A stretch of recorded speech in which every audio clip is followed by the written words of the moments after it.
किसकी बात कर रहे हैं? जियोमेट्री।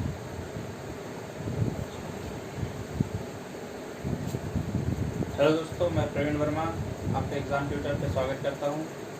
दोस्तों, हम आज से मैथ्स प्रारंभ करेंगे। मैथ्स में पहले हम जियोमेट्री प्रारंभ करेंगे, ज्यामिति। दोस्तों, लोग कहते हैं कि जियोमेट्री हार्ड है, बहुत टफ है और ये हायर मैथ्स का एक हिस्सा है। तो मगर हम दोस्तों उसको सिंपल वे में करेंगे, ठीक है। हम जियोमेट्री की बात कर लें तो जियोमेट्री में कुछ चीज़ें हैं, बेसिक चीज़ जो हम डिस्कस करेंगे हम, जैसे बिंदु क्या होती है, रेखा क्या है, रेखाखंड क्या होते हैं, एंगल की बात कर लेंगे, ठीक है दोस्तों। समांतर रेखाएं क्या होती है, तिर्यक क्या होती है, कोण क्या होते हैं, ठीक है। इस बारे में हम डिस्कस कर लेते हैं। तो पहले हम बात करते हैं किसकी, है ना, जियोमेट्री।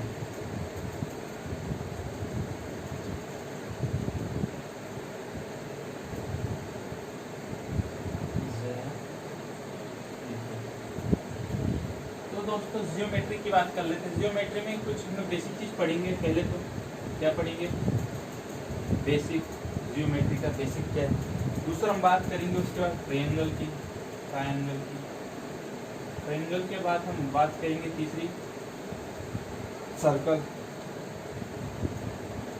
हम उन सर्कलों की भी बात करेंगे जो, ठीक है, इन और आउट, मतलब ट्रायंगल के अंदर, ट्रायंगल के बाहर, वर्ग के अंदर और वर्ग के बाहर, ठीक है।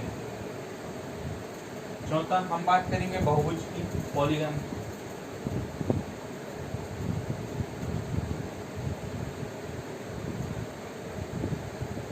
और पांचवा हम बात करेंगे इसकी क्षेत्र,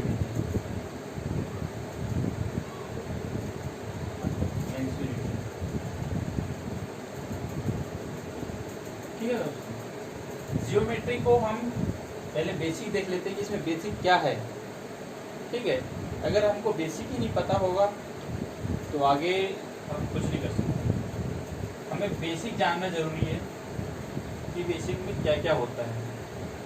हो सकता है कुछ लोगों को कुछ बहुत अच्छा आता हो, कुछ लोगों को कुछ भी ना आता, कुछ लोग थोड़ा बहुत समझते हैं। तो आज हम जानेंगे कि जियोमेट्री में है क्या आगे, हमें किस चीज़ के बारे में डिस्कस करेंगे।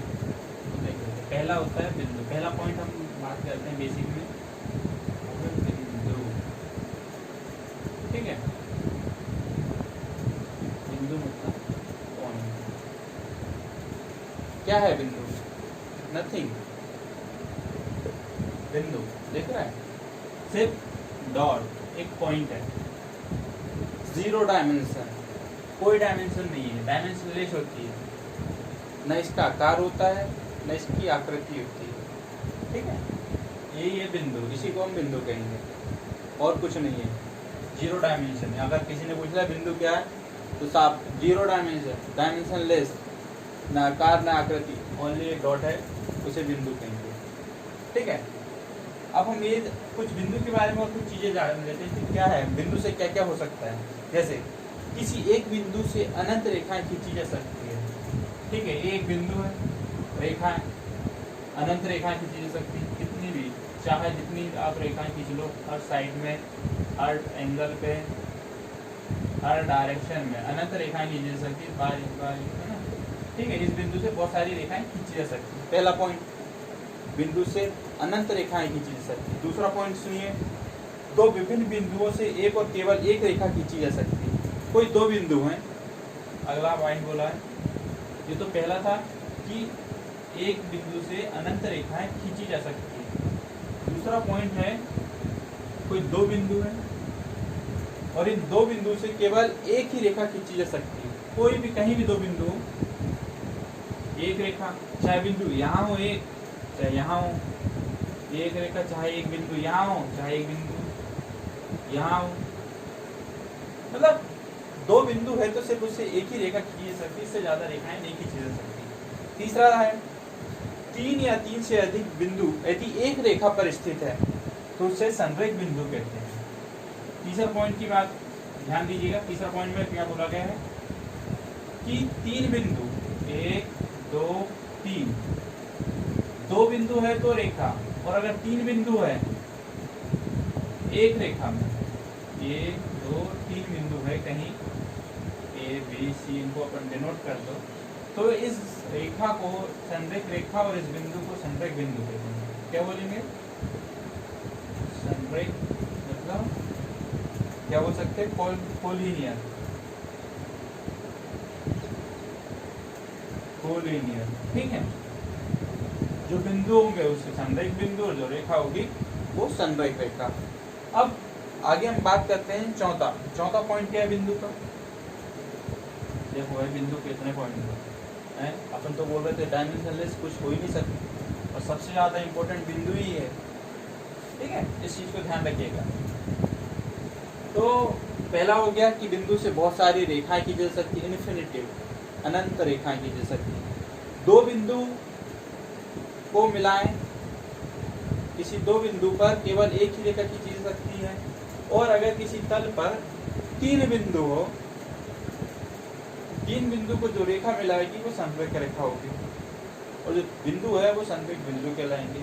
चौथा पॉइंट क्या बोला गया है कि 4 या 4 से अधिक बिंदुओं से एक वृत्त गुजरे। 4 है, 4 या 4 से अधिक कोई बिंदु है, इस टाइप की कोई बिंदु है, अगर इनसे होकर कोई वृत्त गुजरा है, ऐसे करके वृत्त का निर्माण होगा। 4 या 4 से अधिक बिंदुओं से होकर कोई वृत्त गुजरा, तो उन बिंदुओं को वृत्तीय बिंदु कहते हैं। तो ये जो बिंदु है वो क्या कहलाएंगे?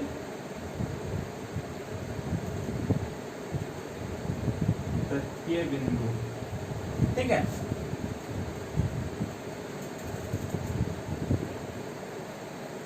याद रखिए, 4 या 4 से अधिक बिंदुओं से होकर अगर कोई वृत्त गुजर रहा है, यहाँ 4 बिंदु दिखाए थे हमने, और उनसे होकर एक वृत्त गुजरा था, तो वो वृत्तीय बिंदु। अगर मैं 5 की बात कर लूँ, अगर 5 बिंदु हो, 1 2 3 4 5, और अगर इनसे होकर कोई वृत्त गुजरे था,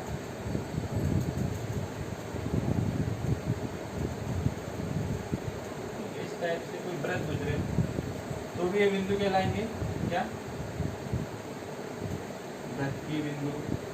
अगला पॉइंट हम देखते हैं बिंदु का क्या है, ठीक है। डिस्कस करते हैं अगला पॉइंट बिंदु का क्या है। अगला पॉइंट कि कोई भी 3 असंरेख बिंदु, असंरेख तो आपको पता ही होगा, जब हमने संरेख आपको बता दिया है कि एक लाइन में, तो असंरेख मतलब अलग अलग पॉइंट पे, अलग अलग जगहों पे, ठीक है।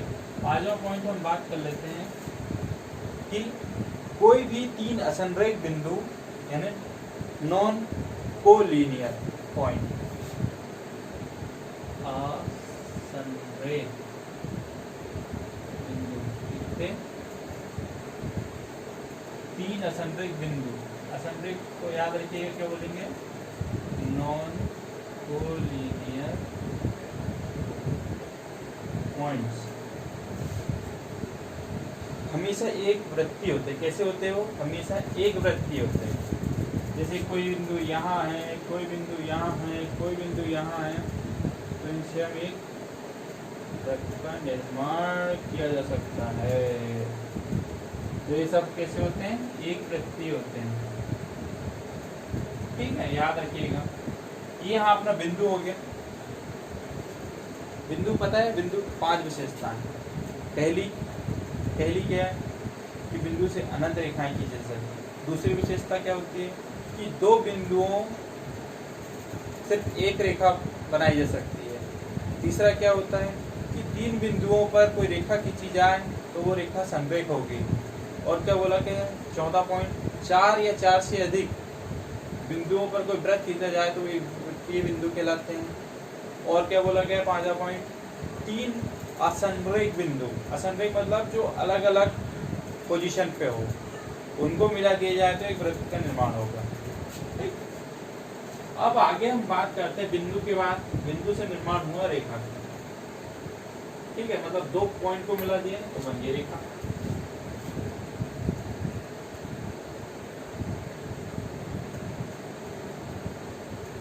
मतलब लाइन,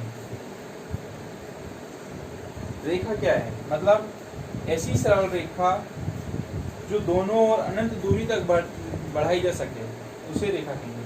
मतलब हमने क्या बोले थे, दो पॉइंट, दो बिंदु, इन दोनों बिंदुओं से जो रेखा है उसको अनंत तक बढ़ाई जा सकती है। रेखा जो होती है इसका कोई छोर नहीं है कि नहीं भैया यहाँ फिनिश हो जाए, नहीं भैया यहाँ फिनिश हो जाए, नहीं। आप इसको इधर भी आगे तक बढ़ाया जा सकता है और इसको इस साइड भी ऐसे आगे तक इन्फिनिटी तक बढ़ाया जा सकता है। ये होती है रेखा, ठीक है। रेखा को क्या बोला गया है? रेखा क्या होती है? एक सरल रेखा जो दोनों ओर अनंत तक बढ़ाई जा सकती है। दोनों ओर मतलब मैं इधर, मेरे इस तरफ भी और मेरे इस तरफ भी, मतलब दोनों ओर, एक और दूसरी ओर, तो दोनों ओर इधर भी जितनी जानी उतनी चली जाए, चाहे इधर भी जितना जाना हो उतना, इन्फिनिटिव, अनंत तक, जहाँ तक जानी हो चली जाए, वो रेखा। अगला है रेखाखंड। अगला पॉइंट क्या है? हम बात करते हैं अगले पॉइंट की, तीसरा।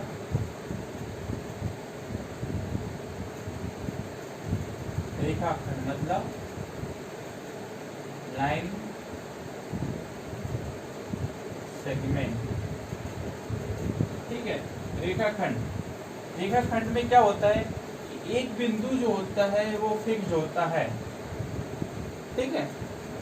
एक बिंदु जो होता है रेखाखंड में वो फिक्स होता है, परंतु ऐसा नहीं कि दूसरा बिंदु इन्फिनिटी हो, इसमें भी दूसरा बिंदु भी फिक्स होता है। मतलब रेखाखंड वो होता है जिसमें पोजीशन पता होती है और उनकी हम लंबाई माप सकते हैं। मतलब ये बिंदु फिक्स्ड है और ये बिंदु भी फिक्स्ड है, इसकी लंबाई हम माप सकते हैं। चाहे आप एक्स ले लो यूनिट में, लंबाई का मात्रक पता है, mm, cm, मीटर, किलोमीटर, इस टाइप है ना, मिलीमीटर, सेंटीमीटर, मीटर, किलोमीटर, लंबाई का मात्रक। तो रेखाखंड में क्या होता है कि इसमें क्या होता है कि दो, इसमें लंबाई निश्चित होती है। किसी एक रेखा का एक टुकड़ा उठा तो उसकी लंबाई निश्चित होगी, वो हो गया रेखाखंड। रेखाखंड में सिर्फ इतना ही याद रखना, इसकी लंबाई निश्चित होती है, आप इसकी लंबाई को डिटरमाइन कर सकते हैं, फाइंड कर सकते हैं, ठीक है। चौथा होता है किरण। क्या होती है? किरण मतलब रेज। रे में क्या होता है, जैसे मैं अभी पहले बताने वाला था आपको, रे में क्या होता है, एक पॉइंट फिक्स होता है, ये ऐसा फिक्स है, और एक पॉइंट जो है वो इन्फिनिटी होता है, आगे बढ़ता जाता है। अब सूरज की किरण, अब सूरज की किरणों की बात कर लो। किरण, सूरज फिक्स है, उसका उद्गम का पॉइंट हमको पता है, ठीक है। जैसे हम बात कर लेते हैं, किरण की बात कर रहे हैं। किरण में क्या होता है, एक पॉइंट फिक्स होता है और एक पॉइंट इन्फिनिटी जाता है, ठीक है। अब बात कर लें सन, ठीक है।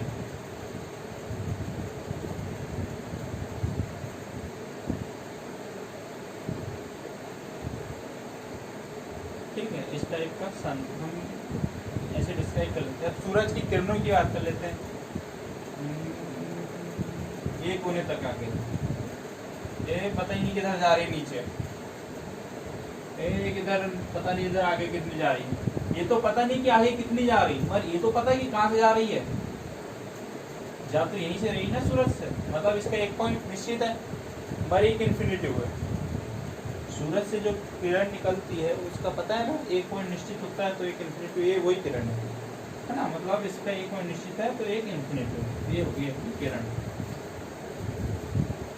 अब आगे हम डिस्कस कर लेते हैं कौन से पॉइंट की, समांतर रेखा, पैरेलल लाइन, ठीक है। आगे हम बात कर लेते हैं ज्योमेट्री में समांतर रेखा का बहुत बड़ा योगदान है। योगदान तो जितने भी पॉइंट मैंने बताया उन सभी का है, मतलब समांतर रेखा बहुत इंपॉर्टेंट है, देख लेते हैं।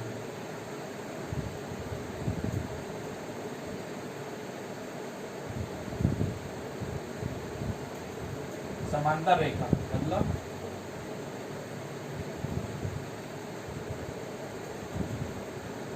Parallel line. पैरेलल लाइन मतलब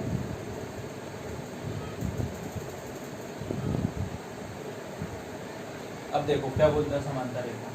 समांतर रेखा मतलब किसी भी तल, तल एक बोर्ड ले लो, मान लिए ना, तल मतलब एक बोर्ड, ये अपना जमीन या और भी बहुत कुछ होता है, तल एक सतह मान लो। इस तल की बात कर लेते हैं कि इस तल पर दो रेखाएं, दो भिन्न रेखाएं जिनका कोई उभयनिष्ठ नहीं है, जिनका कोई उभयनिष्ठ नहीं है मतलब इंटरसेक्टिंग पॉइंट नहीं है कि बीच में कहीं कट रही हो, कहीं मिल रही हो, ऐसा कुछ नहीं। ठीक है, पैरेलल लाइन वो होती है, दो भिन्न लाइन जिनका कोई उभयनिष्ठ या इंटरसेक्टिंग पॉइंट नहीं है, चाहे वो रेखाएं दोनों तरफ कितनी भी आगे बढ़ी जाए, एक ही रेखा बोले और एक ही रेखा, दिख रहा है, इनके बीच में कोई पॉइंट नहीं है, कोई इंटरसेक्टिंग, इनको ऐसा कोई काटा नहीं है, इस टाइप से कटा नहीं है ना, ऐसी कटी नहीं है ना, नहीं, ये दोनों एक दूसरे के कैसे हैं, समानांतर है, पैरेलल है, इनके बीच में कोई इंटरसेक्टिंग पॉइंट नहीं है, चाहे इनको इस तरफ कितने भी बढ़ा लें, चाहे इस तरफ कितनी ही बढ़ा लें, दोनों रेखाओं को कितनी भी बढ़ा लें वो एक दूसरे को इंटरसेक्ट नहीं करेंगे, तो वो रेखाएं कैसी होती है, पैरेलल होती है। और पैरेलल रेखाओं में याद रखिएगा, इन दोनों रेखाओं के बीच में अगर कोई लंब डाला जाता है तो वो 90 डिग्री का होता है, ये भी ध्यान रखिएगा। ठीक है, अब यहाँ पे हम बात कर लेते हैं, पैरेलल रेखा का साइन भी होता है कुछ, उसको डिनोट कैसे करते हैं, जैसे ये भी एक लाइन है ना, और ये सी डी दूसरी लाइन है, तो हम इसको डिनोट करेंगे, ए बी एक पैरेलल है सी डी के। ठीक है दोस्तों, याद रखिएगा, डोनेट करने का साइन ऐसा है कि इसको ऐसे डिनोट किया जाता है, कैसे डिनोट किया जाता है, इसको ए बी पैरेलल है सी डी के, इसको ऐसे डिनोट किया जाता है। अब समांतर रेखा में भी कुछ पॉइंट होते हैं, अभी मैं जैसे एक बता दिया हूँ कि इन दोनों के बीच में कोई लंब डलता है 90 डिग्री होता है, इन दोनों की बीच की दूरी यानी लेंथ, चाहे मैं यहाँ लूँ चाहे मैं यहाँ लूँ, अगर ये 5 है तो ये भी 5 होगी, मतलब समांतर रेखाओं में आगे कितने ही बढ़ जाऊं चाहे पीछे कितने ही हट जाऊं, दोनों के बीच की दूरी 5 है तो 5 ही रहेगी। उन दोनों के बीच में जो परपेंडिकुलर है लंब डलेगा वो 90 डिग्री का ही होगा। और एक चीज, किसी तल पर, ये कोई तल है, ठीक है, मतलब एक तीसरी रेखा, मान लो ये दो पैरेलल लाइन इस तरह है, सॉरी थोड़ा सा गड़बड़ हो रहा है, हाँ, इन दो पैरेलल लाइन पर अगर ये दो समांतर रेखा किसी तीसरी रेखा पर ऐसे पड़े, ठीक है, क्या बोला क्या, दो रेखा किसी तीसरी की रेखा के साथ समान कोण बनाए तो रेखा समांतर होगी। यानी ये दो रेखा दी गई थी, अगर ये रेखा थीटा 1 और ये भी थीटा 2, ये तीसरी रेखा, पहली रेखा, दूसरी रेखा और ये तीसरी रेखा, पहली रेखा थीटा 1 बना रही कोण 45 डिग्री का, दूसरी रेखा थीटा 2 कोण बना रही 45 डिग्री का। तो क्या बोला गया है कि अगर कोई दो रेखा किसी तीसरी रेखा पर एक समान कोण बनाए, दोनों रेखाएं एक समान कोण बनाए, मतलब थीटा 1 बराबर है थीटा 2, तो क्या बोलेंगे कि ये दोनों रेखाएं हैं वो दोनों एक दूसरे के पैरेलल हैं, तो रेखा 1 इज पैरेलल टू रेखा 2। ठीक है, याद रखिएगा इस चीज। अब अगला बात करते हैं कोण। ठीक है, पैरेलल लाइन के बाद क्या बात करते हैं, कोण की।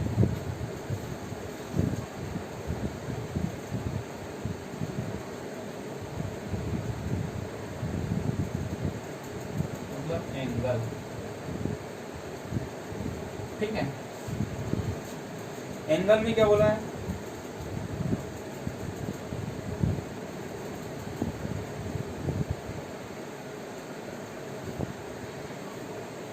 क्या बोला गया है, कोण की बात कर रहे हैं, तो कोण में बोला गया है कि दो रेखाखंडों या किरणों, या तो कोई दो रेखाखंड है या दो किरण है, उनका कोई एक समान अंत बिंदु हो, ठीक है, दोनों का एक ही अंत बिंदु है, मतलब एक ही रेखा खंड, देखो रेखाखंड एक है पहली रेखाखंड, और दूसरा रेखाखंड, ये तो मैं इसको कहीं भी ले जा सकता हूँ, ये दूसरा रेखाखंड मैंने यहाँ डाला, अंत बिंदु तो एक ही है ना दोनों रेखाखंड का, ये पहली रेखाखंड, ये दूसरी रेखाखंड, इनका अंत बिंदु तो यही सी है, शीर्षक कह देंगे इसको अपन,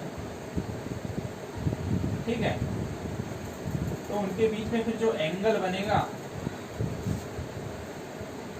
वही तो कोण कहलाएगा, ठीक है। चाहे इसको किरण बोल दो, किरण भी, चाहे आप इसको डेस करके आगे बढ़ा लो, इसको भी डेस करके आगे बढ़ा लो, तो ये किरण होगी, ठीक है। और रेखाखंड बोलो तो ये निश्चित पॉइंट, ये निश्चित पॉइंट, मतलब यहाँ से यहाँ तक की दूरी आपको होगी पता, यहाँ से यहाँ तक की दूरी भी आपको पता होगी, और इनका एक कॉमन पॉइंट होगा, उन दोनों के बीच में जो एंगल बनेगा, कोण बनेगा, ठीक है, उनके बीच जो आकृति बनेगी, मतलब जो आकृति बनेगी वही कोण कहलाएगी। अब कोण भी 3 टाइप के होते तो बहुत है, मेनली 3 टाइप होते हैं।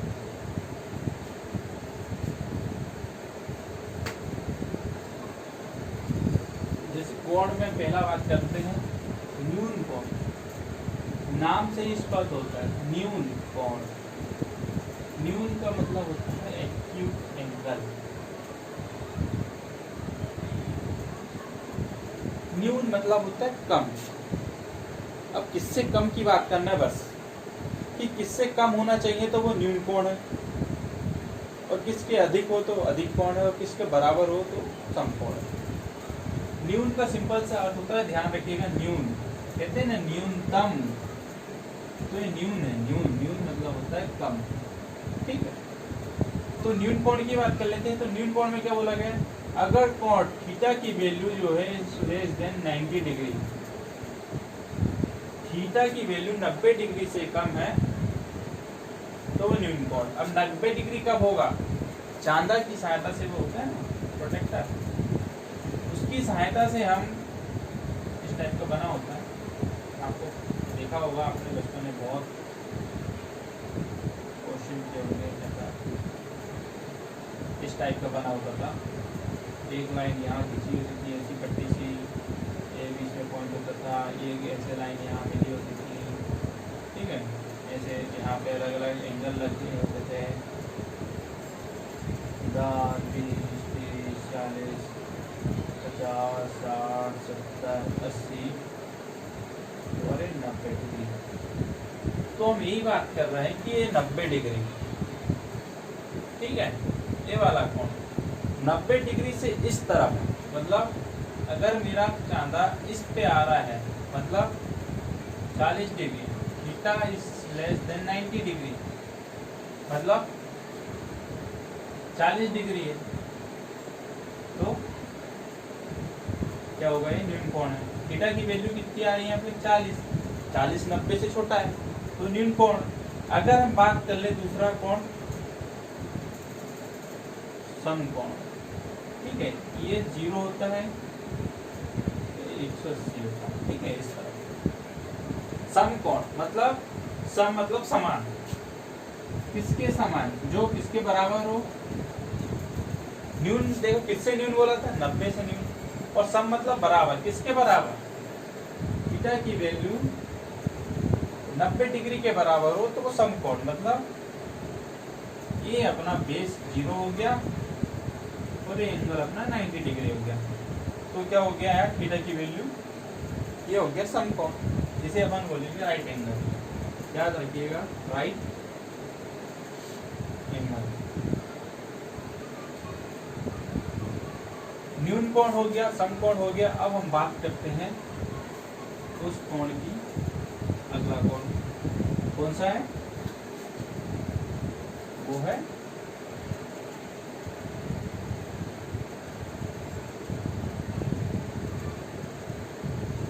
अधिक कोण, मतलब एक्सक्यूज, क्या बोलते हैं उसको, ऑब्स्क्यूज, क्या बोलते हैं, ऑब्ट्यूज,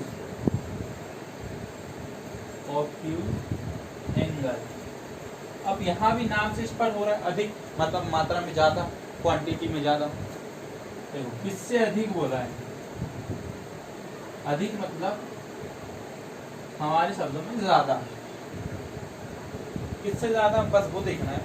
अभी हमने देखा न्यून, किससे न्यून देंगे, एक पॉइंट देखा था मिडिल पॉइंट 90, 90 से कम तो न्यून, 90 के बराबर तो सम, 90 से अधिक और 180 से कम। ठीक है, 90 से अधिक और 180 से कम तो वो अधिक कोण। 90 इज लेस देन है थीटा से, और थीटा जो लेस देन है वो है 180 से। याद रखिएगा, ये हो गया अपना अधिक कोण। मतलब अधिक कोण की वैल्यू यहाँ निकाल दो, मैं कितनी हो गई 140 के आसपास। ये हो गया अधिक कोण। अगला भी होता है, वो से बोलते हैं अपन उसे कोण, चौथा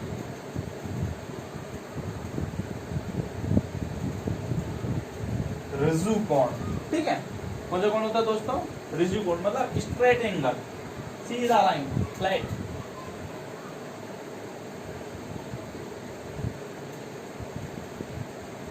स्ट्रेट एंगल, कोई प्रॉब्लम नहीं है। चांदा, ये सीधा लाइन, ये 0, ये मिडिल पॉइंट और ये 180, मतलब यहाँ से यहाँ तक का एंगल। यहाँ स्ट्रेट रिजु कोण मतलब थीटा की वैल्यू सीधा कितना होता है 180 डिग्री, एक्स लाइन। ये रिजु कोण हो गया।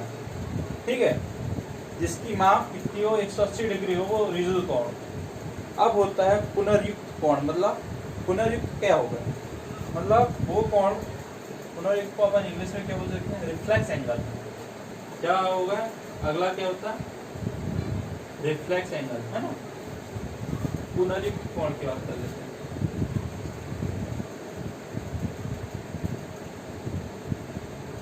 पुनर्युक्त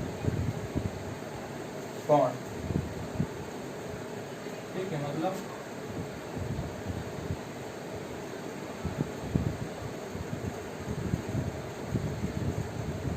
रिफ्लेक्स एंगल। ठीक है दोस्तों, पुनर्युक्त कोण में क्या बोला गया है कि यह वो एंगल होता है। सबसे पहले पुनर्युक्त कोण के बारे में जानने से पहले अपन जान लेते हैं। मान लो कोई घड़ी या कोई सर्कल है, तो दोस्तों कितने डिग्री का होता है पूरा, ये होता है 360, 0, 90, 180, 270, 360। तो हम क्या बोल रहे हैं पुनर्युक्त कोण में कि कोण की माप किससे हो, 180 से अधिक हो और 360 से कम हो। अगर मैं कोई एंगल बनाऊं, मान लो ये लाइन खींचा और बोला कि 260 डिग्री का एंगल बनाओ, तो डैश कर लो, ये 180 हो गया, ये डैश कर लो 270 हो गया, तो मेरा बनेगा 60 ऐसे। ये बना मेरा 260 डिग्री का एंगल। ये 0, ठीक है, ये 260 डिग्री का मेरा एंगल हुआ। तो मैं ये बोल रहा हूँ कि पुनर्युक्त कोण का मान जो है वो 180 डिग्री से अधिक और 360 डिग्री से कम होता है, तो वो कोण पुनर्युक्त कोण या रिफ्लेक्स एंगल कहलाता है। इस चीज को आप ध्यान रखिएगा। आगे हम बात करते हैं अगले एंगल की। पुनर्युक्त के बाद अगला एंगल क्या होता है, वो होता है संपूर्ण कोण। संपूर्ण, जो पूरी तरीका से पूर्ण हो। संपूर्ण क्या था, अभी बता देते हैं आपको। संपूर्ण कोण मतलब देखो, संपूर्ण मतलब क्या, ये जो अपन ने पहले बनाए थे चांदा, ये ऐसा था, ये था, सॉरी थोड़ा सा बड़ा बना रहे, ये इस टाइप का बना है, जो कितना था 0 से 180, याद है आपको। सबसे पहले मैंने ये बताया था, ये 90, तो ये क्या था अपना अर्ध, आधा था। अब इसको पूरा करना है तो ये और घुमा दो, ये ऊपर का 180, नीचे का 180, हो गया कितना 360। तो संपूर्ण कोण कितना होता है, संपूर्ण कोण की माप जब 360 डिग्री हो तो वो कोण संपूर्ण कोण होगा। ठीक है, अब संपूर्ण कोण तो हो गया दोस्तों। अब आगे हम बात कर लेते हैं कुछ थोड़े से और बचे हैं कोण, उनके बारे में देखते हैं।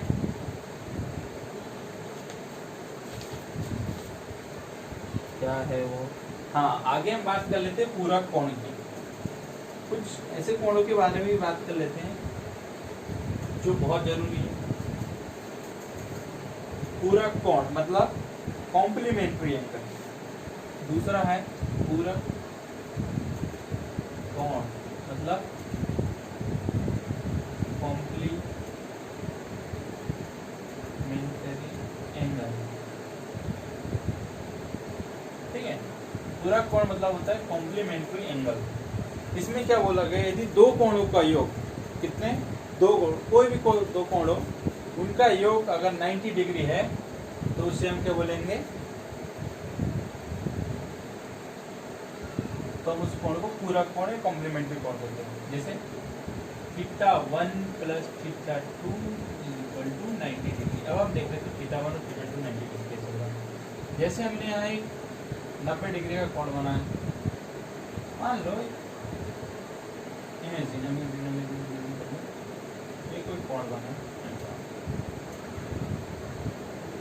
ये वैल्यू θ1, ये वैल्यू θ2, जब इन दोनों को जोड़ो θ1 और θ2 की वैल्यू 90 आ गई तो मान लेना ये पूरक कोण। इसी प्रकार होता है अगला समपूरक कोण। समपूरक कोण, समपूरक कोण मतलब होता है सप्लीमेंट्री एंगल। सप्लीमेंट्री एंगल, ठीक है। सप्लीमेंट्री एंगल में भी सेम वही है, बस इसमें दो कोणों का योग 180 डिग्री होता है और पूरक कोण में दो कोणों का योग 90 डिग्री होता है। इसमें क्या होता है, पूरक कोण में θ1 + θ2 = 180 डिग्री। मतलब कोई लाइन है,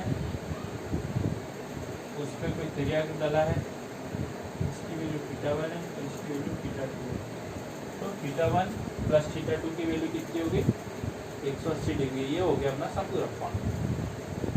ठीक है, यहाँ से अगर हमको किसी एक की वैल्यू पता है, मान लो यहाँ θ1 की वैल्यू हमने को पता है 60 डिग्री है, तो यहाँ से हम θ2 की वैल्यू निकाल सकते हैं। θ1 + θ2 = 180, मतलब 60 + θ2 = 180।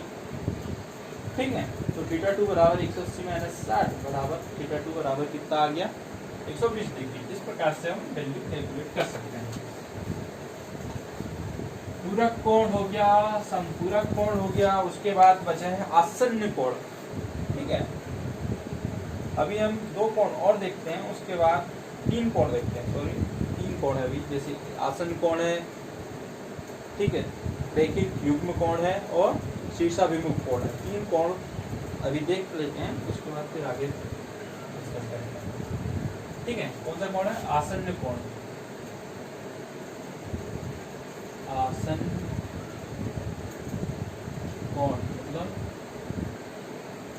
एडजेसेंट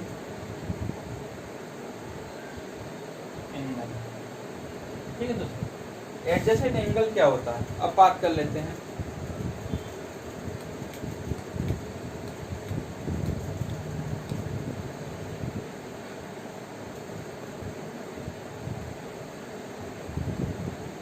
आसन्न कोण में क्या बोला गया है, जैसे हमने बात कर रहे थे एंगल कैसे बना है। एंगल में बना है कि दो रेखा के जो अंत बिंदु होते हैं वो किसी एक पॉइंट पे मिलते हैं। अंत बिंदु, दो रेखा के अंत बिंदु एक ही होना चाहिए। ठीक है, आसन्न कोण में भी वही है कि दो रेखाओं के अंत बिंदु एक ही हो और उनके बीच में एक उभयनिष्ठ भुजा हो। ये आके निकल गई अपनी उभयनिष्ठ भुजा, इसी को कहेंगे अपन उभयनिष्ठ भुजा। उभयनिष्ठ भुजा के जो आसपास है विपरीत कोण है, आजू बाजू जो कोण है, एक कोण इस तरफ और एक कोण इस तरफ है, तो इन कोणों को ही अपन आसन कोण बोलेंगे। क्या बोलेंगे? आसन कोण। थीटा 1 और थीटा 2 जो है वो क्या है? कौन से कोण है? आसन कोण। एक बार हम इसको देख लेते हैं कैसा क्या है कि दो कोणों को आसन कोण कहते हैं यदि उनका शीर्षक एक ही बिंदु हो। देखो शीर्षक एक ही बिंदु है, थीटा 1 और थीटा 2 दोनों का शीर्षक क्या है? एक बिंदु है और दोनों कोण उभयनिष्ठ भुजा के विपरीत है। उभयनिष्ठ भुजा ये एक कोण उस तरफ है तो एक कोण नीचे तरफ है, मतलब दोनों एक कोण एक दूसरे के विपरीत है। तो इस कोण को हम क्या बोलेंगे? आसन्न कोण बोलेंगे। याद रखिएगा, जैसे BMN, ठीक है।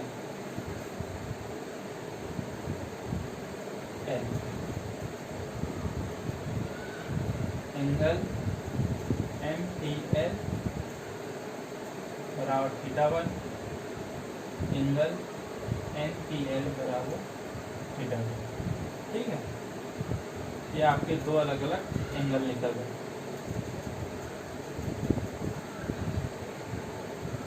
अब आगे हम बात करते हैं आसन कोण के बाद होता है रेखिक युग्म कोण। रेखिक युग्म, ठीक है।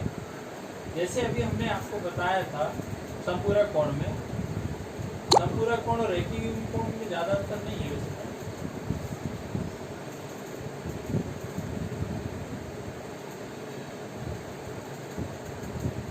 रेखिक युग्म कोण की बात करते हैं, यानी लीनियर पेयर एंगल। युग्म मतलब पेयर, रैखिक यानी लीनियर और एंगल मतलब कोण। Linear pair angle, linear pair angle मतलब क्या बोला? दो आसन कोण। अब भी आसन कोण आपको बताया था मैंने। आसन कोण में ये बताया था कि एक बिंदु, दो रेखा किसी एक बिंदु पे मिल रही हो, है ना, मतलब दोनों कोण विपरीत होने चाहिए। आसन कोण जो है वो किसी एडजेसेंट भुजा के विपरीत हो। ये एक बिंदु है ना, यहाँ पे उभयनिष्ठ भुजा डाला गया और दोनों साइड किरण गई है, एक इस तरफ किरण गई, एक इस तरफ किरण गई, थीटा 1 और एक थीटा 2। आसन रेखिक युग्म कोण की वैल्यू हमेशा जो होती है theta 1 plus theta 2 equal to 180 degree रहती है। बस आपको इतना ध्यान रखिएगा कि रेखिक युग्म कोण की वैल्यू 180 डिग्री होती है, ठीक है। रेखिक युग्म कोण है लिखा है तो मतलब उनकी वैल्यू 180 डिग्री है। इतना ध्यान रखिएगा। आगे होता है कोण शीर्षाभिमुख कोण। अगला कोण का नाम क्या है? शीर्षाभिमुख, मतलब वर्टिकल अपोजिट एंगल। जो वर्टिकल अपोजिट एंगल की बात करते हैं, शीर्षाभिमुख कोण मतलब वर्टिकल अपोजिट एंगल, है ना। दो कोणों को भी शीर्षाभिमुख कोण का युग्म कहते हैं यदि उनकी भुजाएं किरणें, भुजाएं विपरीत किरणों के युग्म है। जैसे शीर्षाभिमुख कोण मतलब कोई दो कोणों को हम शीर्षाभिमुख कोण कब कहेंगे? जब उनकी जो भुजाएं हैं वो विपरीत किरणों के युग्म है। एक किरण गई है और दूसरी किरण एक गई है ना। मान लो ये P Q R S, इस पॉइंट को मान लिया O, इस पॉइंट को इंटरसेक्ट करते हो। अब शीर्षाभिमुख की बात कर लेते हैं। एक शीर्ष है तो इसके अपोजिट दूसरा शीर्ष है, मतलब अगर ये थीटा 1 है तो ऑब्वियसली थीटा 1 होगा। अगर ये थीटा 2 है तो ये वाला भी थीटा 2 होगा। शीर्षाभिमुख कोण में ऐसा होता है, मतलब एंगल POR बराबर एंगल QOS बराबर थीटा 1, एंगल POS बराबर एंगल ROQ बराबर थीटा 2, ठीक है दोस्तों। तो ये हमारे हो गया शीर्षाभिमुख कोण। दोस्तों आज इतना ही काफ़ी है। आगे हम डिस्कस करेंगे लंब के बारे में, त्रियक के बारे में, ठीक है। तो दोस्तों लंब समद्विभाजक हुआ, अर्धक क्या है, हम कल उसके बारे में डिस्कस करेंगे। तो दोस्तों आज के लिए इतना ही काफ़ी है। आप सभी को ईद की बहुत बहुत शुभकामनाएं। दोस्तों हमारे चैनल एग्जाम ट्यूटर को प्लीज़ सब्सक्राइब और शेयर कीजिए और बेल आइकॉन को ज़रूर दबाइएगा। थैंक यू दोस्तों, बाय बाय।